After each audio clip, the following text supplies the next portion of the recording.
Welcome, ladies and gentlemen, to this edition of NFL Football Talk. I'm your host, Charles E. Smith, Jr. This is, of course, an inside sports production, so Wild Card Weekend is out of the way. We had, not without a little controversy, of course.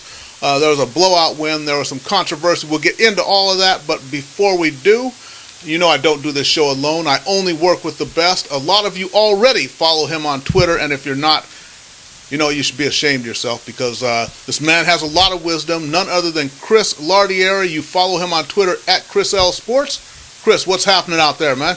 Charles, great to be with you again. Thanks. At least someone thinks I'm wise. I appreciate the increase in the Twitter followers lately, as you kind of alluded to. I've had plenty to say, especially after Wild Card Weekend and the debacle in Dallas. Yeah, you know, so it started out, I mean, the Saturday games kind of went... well, we both picked Pittsburgh at the night game, but the day game, that was really kind of terrible. And I don't know what was worse. When you look at the Carolina and Arizona game, was it that Arizona only rolls up 78 yards of total offense, or is it that it took Carolina so long to actually put that team away? The answer is debatable. I might go for answer C, none of the above. The fact that we had to listen to John Gruden say nice things about Ryan Lindley and Cam Newton. Okay, and then, you know, I think that the night game, though, with the Steelers and Ravens, what it came down to was, you know, one of those things. I mean, you had, look at both sides of the ball. Haloti Ngata is back in the middle, plugging up the middle for the Ravens, and then the Steelers could not get a run game going. They wind up with that just being rendered one-dimensional. And then when I knew it was over was Terrell Suggs, an interception that he actually squeezed between his knees. When something like that happens, you know it's just not your night if you're the Steelers. Absolutely, and on a smaller scale, it reminded me of David Tyree squeezing the ball against his helmet. Phenomenal interception. Naturally, they reviewed it. They couldn't overturn it, even though I'm sure they wanted to. And, you know, sitting there watching the game, and I was going back and forth all week with my prediction. Kind of had a feeling the Ravens are due to make one of their runs like they did a few years ago. The reason I didn't is the Steelers were sending up some mixed smoke signals that Le'Veon Bell might or might not play. Right. As soon as I saw Ben Tate stroll out there in a black and gold Steelers uniform, I knew I had made the wrong pick. Yeah, that's true. But you know what? Next year, hopefully things will be better for the Steelers. And then when we looked at Sunday, you know, I think it would have been better for the Steelers and Cincy had they not played that Week 17 game, because the Steelers lose Le'Veon Bell and Cincinnati loses A.J. Green, the top wide receiver. So they go into Indy, a game which they're probably not going to win anyways, but they're out without one of their major weapons, and Indy kind of put a hurting on them when it came to the second half of that game. Yeah, you know, and you and I both picked the Colts for that exact reason. Without A.J. Green, Dalton limited to begin with, he may as well have been Ryan Lindley in Indy on Sunday. Just another poor performance by the Redhead, and yeah, I'm sure the questions are going to circulate in Cincinnati about Marvin Lewis and or Andy Dalton's future. They're under the gun yet again. Yep, that's true. And then, of course, it came down to the finale, or the fiasco, however you want to look at it. And that was the Detroit Lions in Dallas to play the Cowboys. And that was one of those, okay, you'd pick Detroit. That's fine. I'm not going to rub it in, but I told you about picking teams with quarterbacks named Matt, but that's a whole different story. Anyways, the controversial play, though, the non-call with Anthony Hitchens holding Brandon Pettigrew. First, there was the jersey tug. Well, there's three things. First, there's a jersey tug. Then there's the pass interference. You can call pass interference subjective and say that it wasn't pass interference, but that's definitely holding, because you can see he's got the handful of jersey. Then the other thing was Dez Bryant coming out to the field to argue the call. That's supposed to be a 15-yarder right there, too. Absolutely. And then on top of all that, the controversy where the ref threw the flag, they announced the penalty, pick up the flag, overruled, and now we've got a whole conspiracy theory given the fact that Dean Blandino, the head of NFL officiating, was on Jerry Jones' bus in L.A. this past summer, and then, you know, a number of things where people are saying, well, the NFL wants wants the Cowboys to win. Fox will get better ratings if they play in Green Bay, and it snowballs from there. While I'm not a conspiracy theorist, I enjoy every minute of it. I do think it was holding. I do think the refs botched the call. bigger picture, and Mike Pereira, who now works for Fox and used to be the NFL officiating czar, made a great point. You cannot have all-star crews calling playoff games when they haven't worked together. Right. And the term all-star needs to be used loosely when I read, and he mentioned this as well, 70 of 105 officials make it to the playoffs. So how is that an all-star crew? You've got a lot that are average or below out there. So Right. I think you should just have the best crews that work together all season continue to work, because you clearly saw the dysfunction again. On top of that, and we were talking about this in pre-production meeting, the Lions with the 4th and 1, the Lions with their punter shanking it, and the Lions not being able to stop the Cowboys on 4th and 6. So they had their chances to hold that game. But you could just, even before that, I told a friend of mine I was watching the game with, you could feel it slipping away. You could feel that momentum. Anyone who doesn't believe in momentum should rewatch the 4th quarter of that game. So Cowboys go on to the frozen tundra of Lambeau, and Ndamukong Suh and cry his way to free agency. Yeah, that's true. And that was the other thing, is that whole thing, everything that set up that game is that first you have Ndamukong Suh, who had a suspension, had that overturned, so really he shouldn't even have been playing in the game. He's playing in the game. Then this happens with the Lions with that bad call. But, you know, the thing that we talked about, though, you know, the 4th and 1. So even after that call, and that's the thing that gets lost in the whole translation here, is that it's still 4th and 1 in the 4th quarter of a game that you have to win. You're at the Cowboys' 46-yard line. The Cowboys haven't really been able to drive on you all day long. Go ahead and go for it. If you want the championship and you want to win a big game, you got to take it. You can't just wait for it to be handed to you. Yeah, you didn't get that call, but whatever. You still got game left. You still got a lead.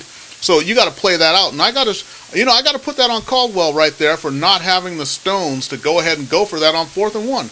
1 yard.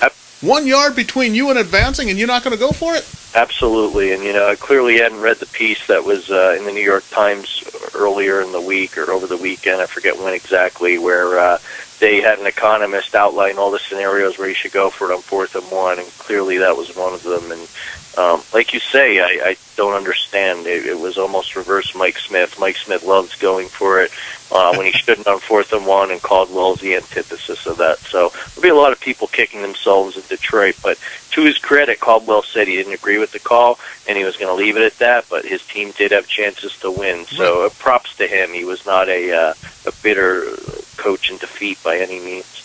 Yep, that's true. And then, you know, getting into what do you want to, you got to put a capper on this before we get into this weekend's games. Couple things. I just completely enjoy all the memes and commentary out there about New Jersey Governor Chris Christie in the booth with his awkward man hug, of Jerry and Stephen Jones, Jerry's son, in the box, how he got in the box, who paid for it. Now it's opening another political can of worms. And the man, and look, the guy's always been a Cowboys fan. You know, I've got family that lives in New Jersey. Right. The guy's an unabashed New York Met and Dallas Cowboy fan. I give him credit because both teams have stunk for years. That said, I think really he learned nothing from his little Bridgegate, and the fact that the NFL is now bleeding into politics is utter fascinating. Second of all, I think this sets up, you know, as upset as I am that the Lions didn't win, and I wanted to, you know, kind of zip your proverbial lips with the Matthew Stafford criticism. I do think it makes for an interesting matchup in Green Bay on Sunday afternoon. Watched a segment tonight on Inside the NFL about the 67 Ice Bowl. My son had never seen it, so that was really cool. And they're already calling for single-digit temperatures, so I'm looking forward to it. I think basically we should have another good weekend. Sans the Seahawks-Panthers game, we'll get into that more. But you never know. The Panthers played the Seahawks tough once, so I hope we get 4 better matchups this weekend. Yeah, and hopefully, you know, Des Bryant knows about the Ice Bowl, and he won't run all the patterns with his hands in his pockets like Bob Hayes did in that game. Starting off on Saturday, I mean, this is the big matchup. The Ravens in New England to play the Patriots. Now remember, since 2001, the Ravens are actually, they're 2-1 against the Patriots in Foxborough.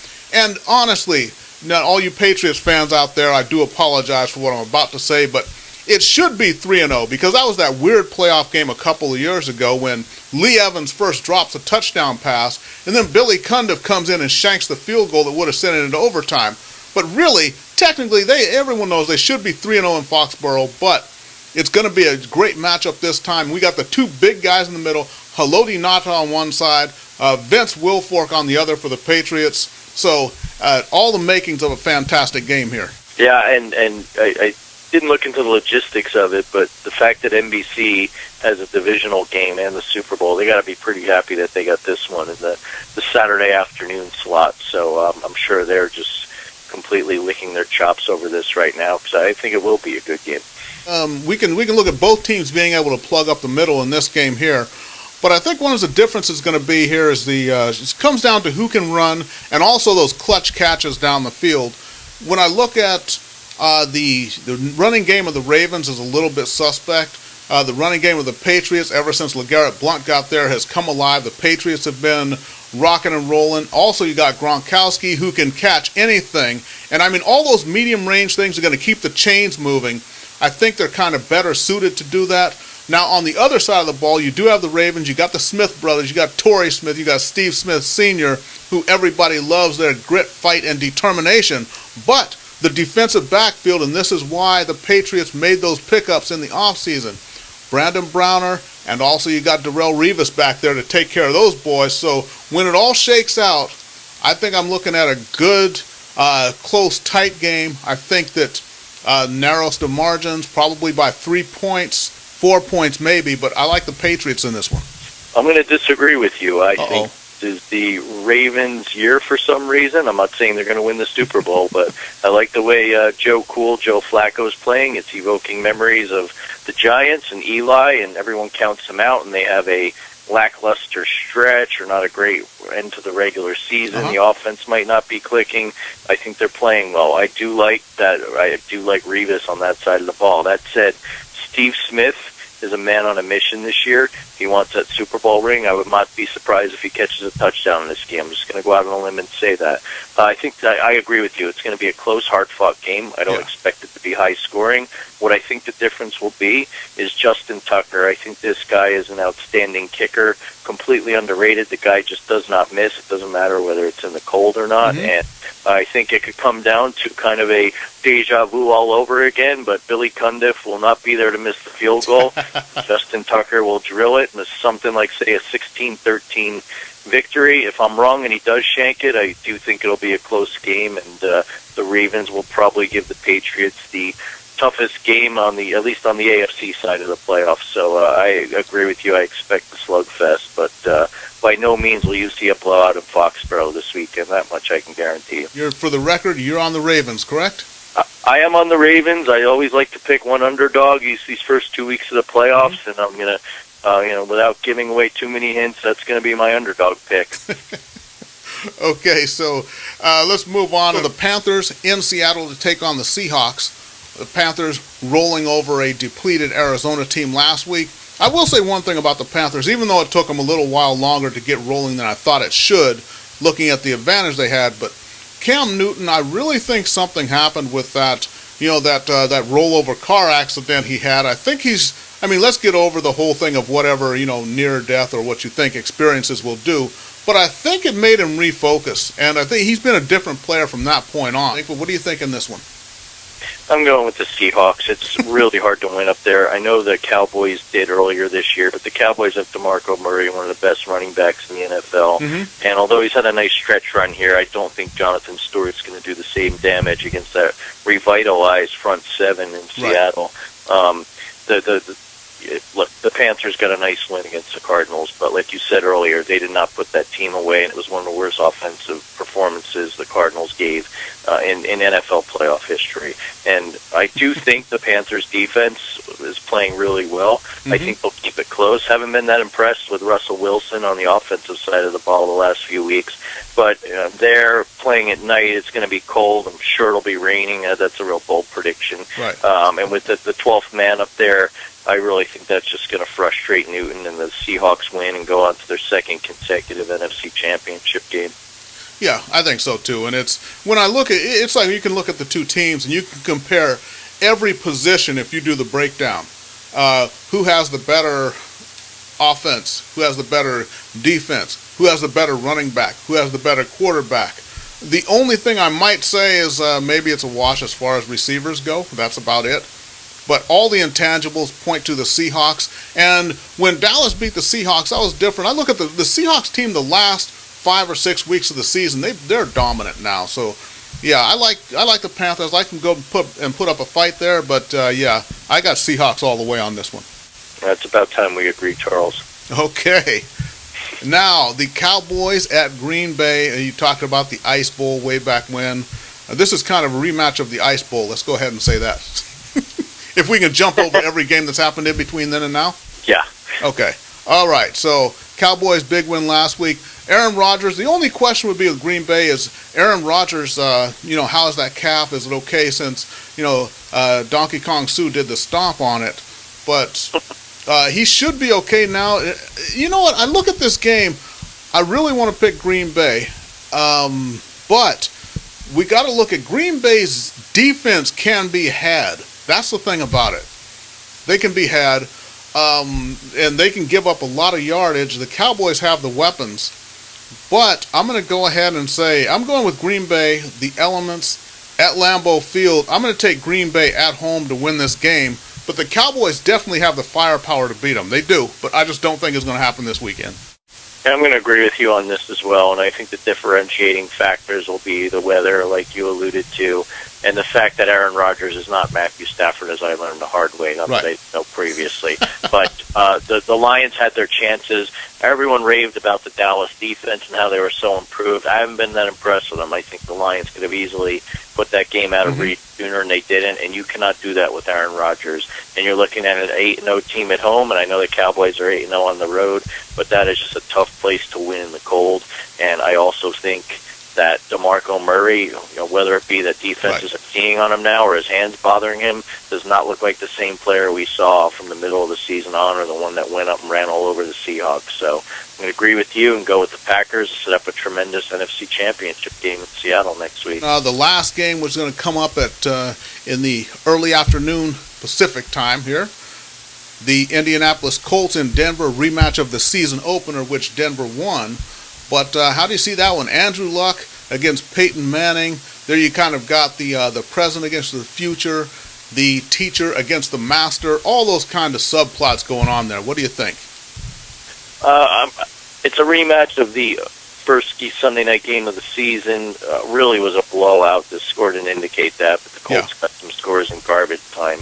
And I really don't see a dome team like the Colts, even though I love Andrew Luck, going into Denver, winning in that stadium and those elements. Now, as bad as Peyton's been playing, at least he got the rest of his arm or his neck, whatever's bothering him.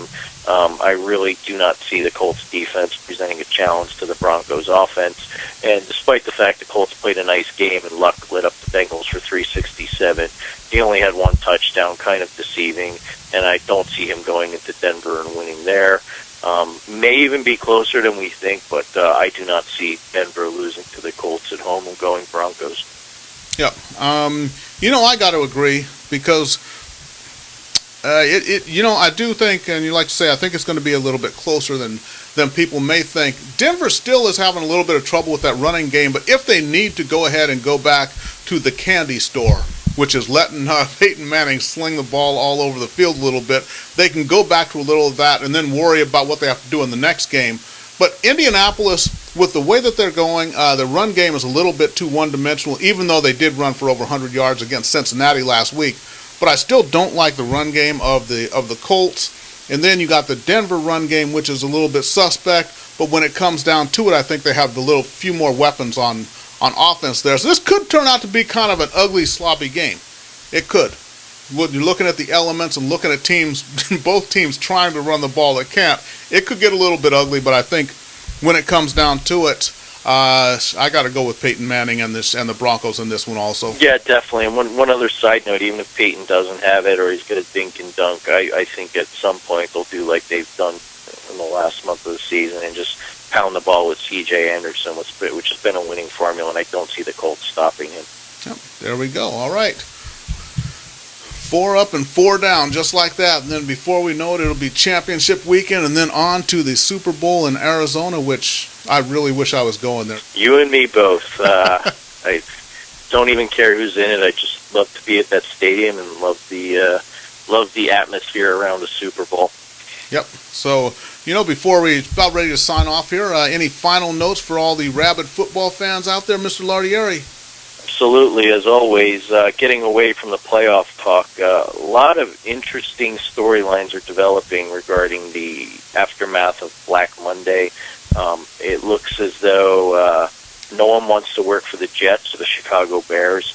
And then out of the blue today, Mike Tannenbaum accepted a job with the Dolphins front office. And you may say, well, what's so significant about that? Well, Mike Tannenbaum went and became a sports agent and got Steve Kerr a tremendous contract to coach the Golden State Warriors, and the foresight to either line up that deal and or advise Kerr to stay the heck away from the New York Knicks, which are an atrocious mess right now. Right.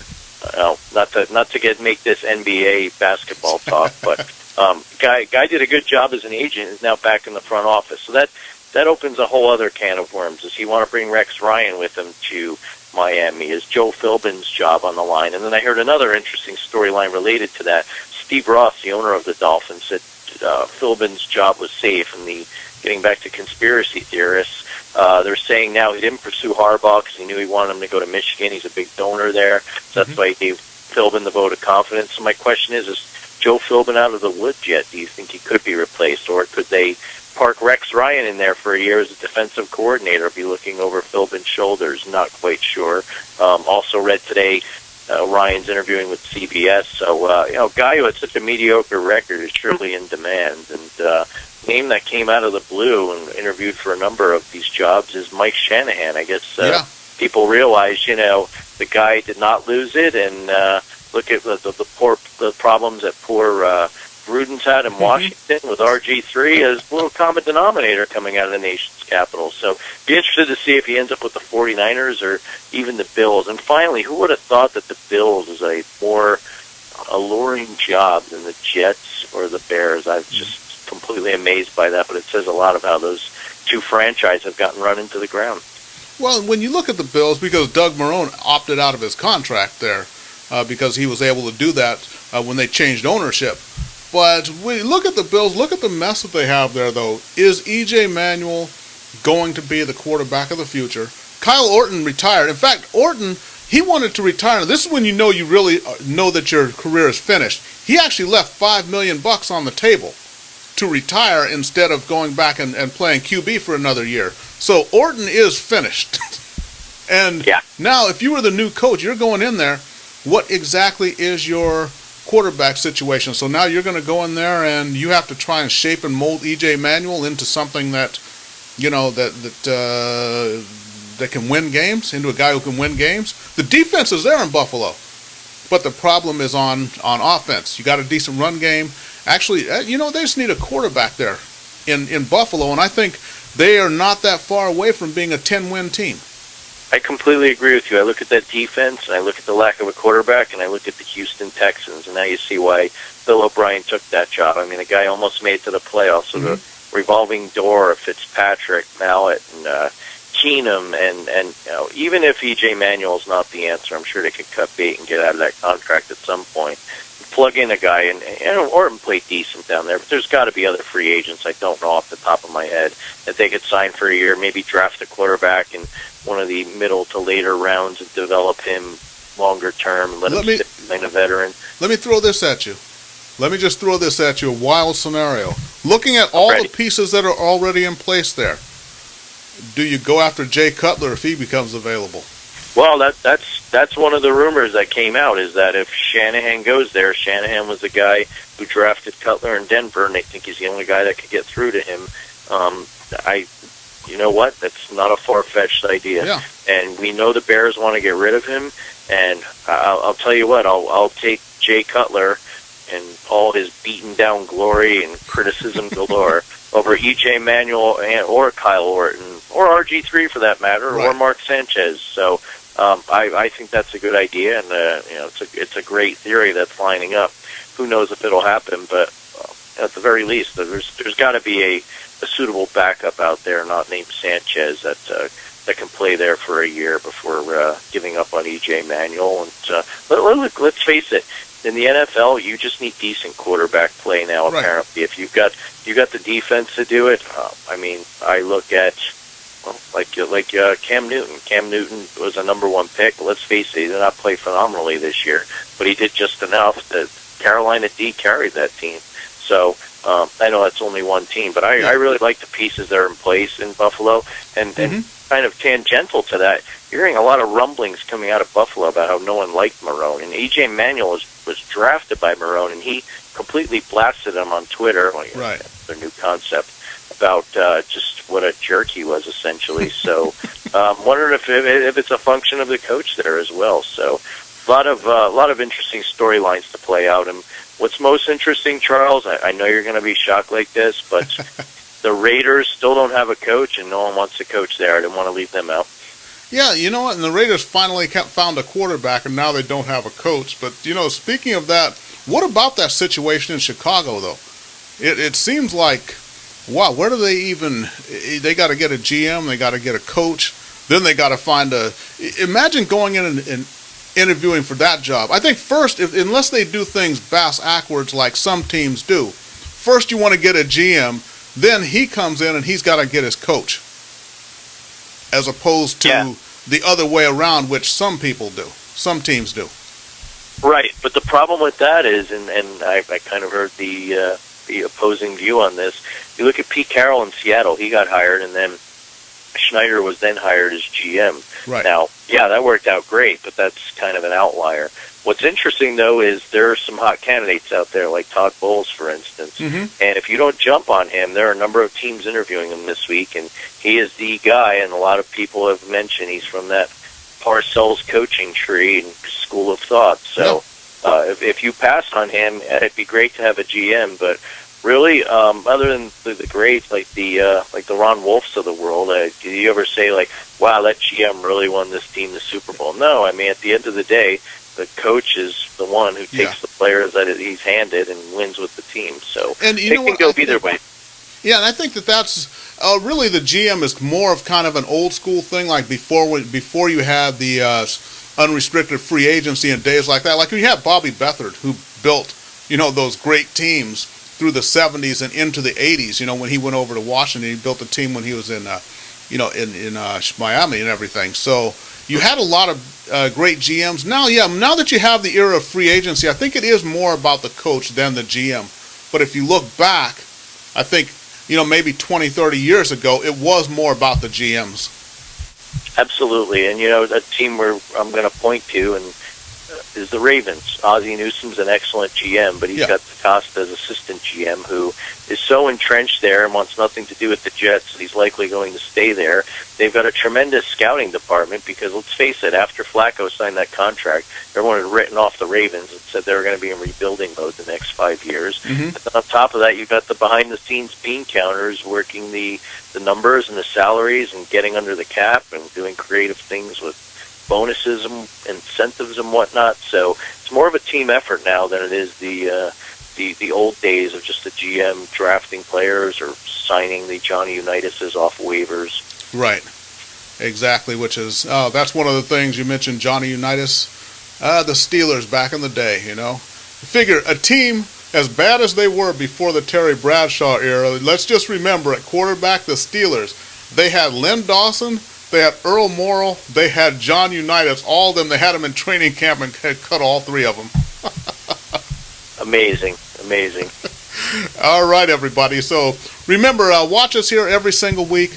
I'm Charles E. Smith, Jr. The man on the other line, who you cannot see except when I put his picture up, is none other than Chris Lardieri. Remember, you can follow me on Twitter at The Inside Sports.